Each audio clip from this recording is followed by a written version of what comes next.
Hello South Africa. Eskom brings back stage 5 load shedding after several units go down. Eskom will ramp load shedding up to stage 5, again, from Tuesday afternoon, May 23, after 5 electricity generation units broke down over the past 24 hours. According to a power alert on Tuesday morning, stage 5 load shedding kicks in from 1600 hours until 5 o'clock on Wednesday. It will be replaced by stage 4 until 1600 hours, and the pattern will be repeated until further notice. As things stand, 1,177 megawatts is unavailable due to breakdowns, and a further 2,629 megawatts is offline for planned maintenance. Over the past 24 hours, 2 units were removed from service at Creel Power Station and 1 unit each went down at Arnott, Camden and Tutuka.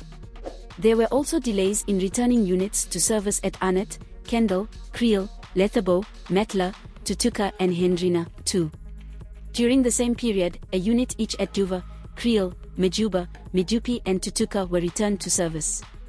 We pay cash for videos. WhatsApp 060 011 021 1. This is Leah for the South African. Please subscribe for more news updates.